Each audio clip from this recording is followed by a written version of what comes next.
아가서 3장 말씀, 아가서 3장 1절에서 마지막까지 보실 텐데 6절에서 마지막까지 읽겠습니다. 모략과 유향과 상인의 여러 가지 향품으로 향내 풍기며 연기 기둥처럼 거친 들에서 오는 자가 누구인가? 볼지어다 솔로몬의 가마라 이스라엘 용사 중 60명이 둘러쌌는데 다 칼을 잡고 싸움에 익숙한 사람들이라. 밤에 두려움으로 말미암아 각기 허리에 칼을 찾느니라. 솔로몬 왕이 레바논 나무로 자기의 가마를 만들었는데 그 기둥은 은이요 바닥은 금이요 자리는 자색 깔개라. 그 안에는 예루살렘 딸들의 사랑이 엮여져 있구나. 시온의 딸들아 나와서 솔로몬 왕을 보라. 혼일날 마음이 기쁠 때에 그의 어머니가 씌운 왕관이 그 머리에 있구나. 아멘. 솔로몬이 술람미 여인과 결혼을 합니다. 6절에서 11절까지 결혼에 관한 말씀이 있죠. 7절에 볼지어다 솔로몬의 가마라. 옛날에는 가마 타고 가서 또 결혼하고 그러죠. 볼지어다 솔로몬의 가마라. 11절에 시온의 딸들아 나와서 솔로몬 왕을 보라. 혼인날 마음 기쁠 때에 그의 어머니가, 이 말씀을 보면 11절에 혼일날 결혼하는 날 그 말씀이 있단 말이죠.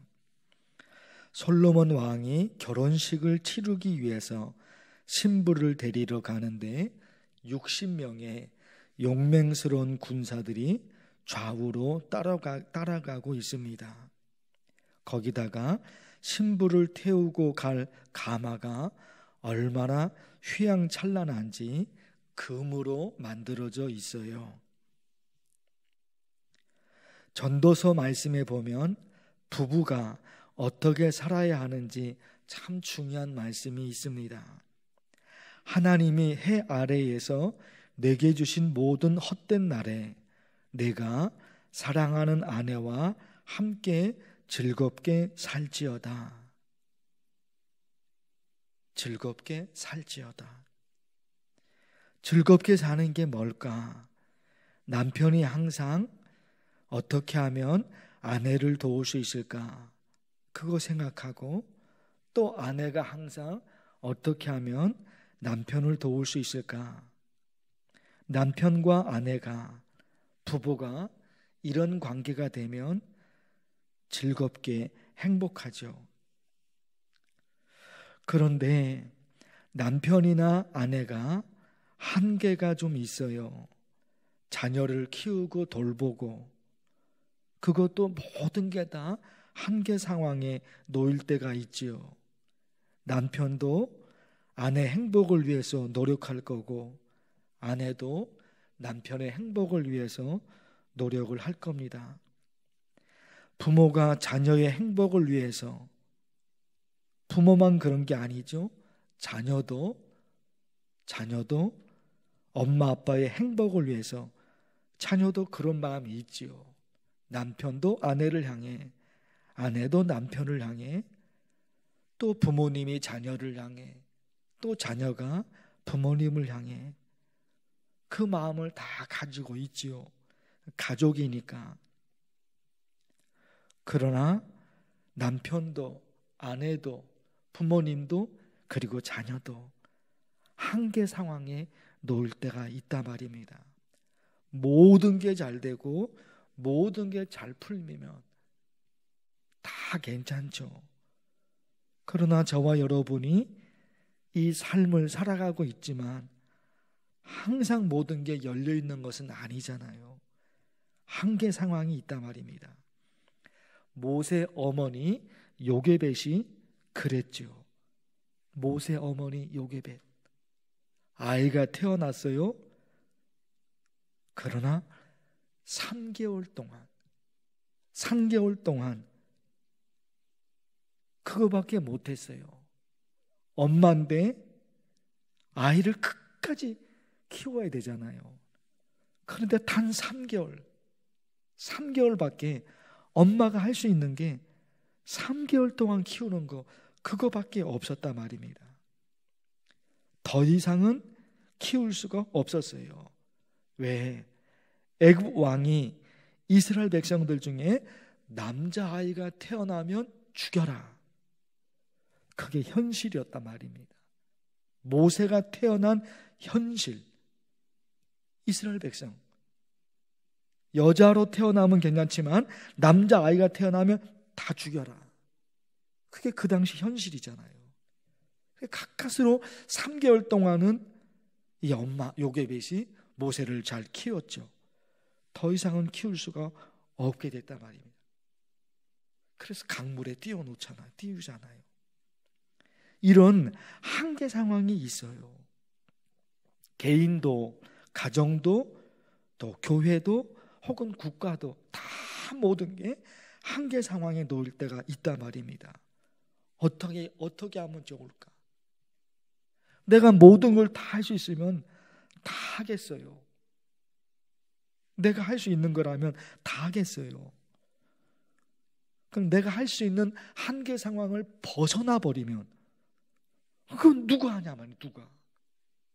내 힘의 한계를 벗어나 버리면 그건 어떻게 하냐 말이에요. 그런데 참 너무나 하나님의 말씀이 우리에게 얼마나 귀한지 모르죠. 그럴 때 이사야 30장에 보니까 너무너무 중요한 말씀, 제가 설교 시간에도 참 여러 번 강조했던 거죠. 이사야 30장, 내가 땅에 뿌린 종자에, 농부가 땅에 씨를 뿌려요. 너가 땅에 뿌린 종자에, 그 다음에 이어지는 말씀, 너무나 중요한 말씀이잖아요. 머릿속에 기억을 해야 되는 거, 주께서 비를 주사. 네가 땅에 뿌린 종자에, 농부죠. 농부가 땅에 씨를 뿌리죠. 다 이 끝, 그게 끝이 아니잖아요. 햇빛이 있어야 되고 비가 와야 되고 이런 게 있죠. 그런데 보세요. 주께서 비를 주사. 네가 땅에 뿌린 종자에 주께서 비를 주사. 이거 공식으로 어떻게 공식이 만들어집니까? 이사야 30장 23절 어떤 공식입니까? 네가 땅에 뿌린 종자에 주께서 비를 주사. 수학 공식처럼 나온단 말입니다. 우리의 열심과 하나님의 도우심. 수학 공식처럼 나와요. 우리의 열심, 나의 열심 플러스 하나님의 도우심, 그것은 열매. 공식처럼 나온단 말입니다. 우리의 열심, 거기에 하나님의 도우심. 그게 섞여지니까 우리가 살 수가 있지요. 그래서 사랑하는 성도 여러분, 오늘 간절히 여러분 기도하실 텐데요. 너무너무 간단한 기도예요. 어떻게 적용하고 어떻게 기도하면 좋을까요? 모두가, 그죠?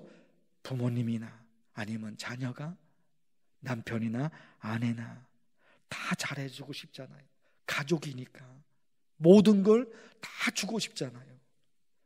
그러나 한계 상황에 놓일 때가 있다. 한계 상황.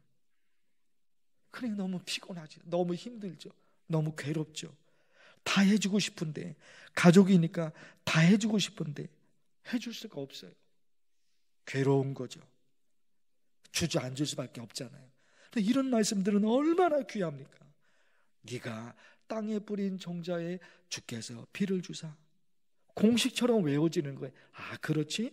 나의 열심, 거기에 하나님의 도우심, 이게 묶어지면 아, 그래 되는 거지. 여러분, 오늘 간절히 기도합니다. 내가 우리 가족을 위해서 열심히 살아갑니다. 그러나 한계 상황에 놓였습니다. 내가 할 수 있는 일이 하나도 없습니다. 하나님 어떻게 하면 좋을까요? 그런데 이 성경 말씀이 생각이 나는 거예요. 네가 땅에 뿌린 종자에 주께서 피를 주사, 하나님이 비를 주사 열매가 맺혀지도록 하신다니까. 그 말씀이 내게 이루어지게 하옵소서. 여러분, 이런 간절히 기도하면 좋겠어요. 주의 이름을 부르면서 말씀을 기억하고 간절히 기도합니다. 주여, 하나님 아버지, 하나님 아버지, 하나님의 말씀, 아가서 말씀을 통해서 하나님의 말씀이 들려집니다. 하나님의 음성이 들려집니다. 하나님 아버지, 가정을 꾸립니다. 사랑합니다. 서로가 서로를 위해서 얼마나 마음이 애틋하고 사랑하는지. 그러나 남편도 아내도 부모도 자녀도 한계 상황에 놓일 때가 있습니다. 다 잘해주고 싶은데, 모든 걸 다 해주고 싶은데 할 수 없는 한계 상황. 여기가 끝입니다. 더 이상 할 수 있는 게 없고 그 한계 상황에 놓일 때가 있습니다. 모세의 어머니 요게벳이 그랬습니다. 아니, 모세의 어머니 요게벳만 그런 것입니다. 살아가는 모든 사람들의 상황, 한계 상황에 놓일 때가 있습니다. 그러나 어찌하면 좋습니까?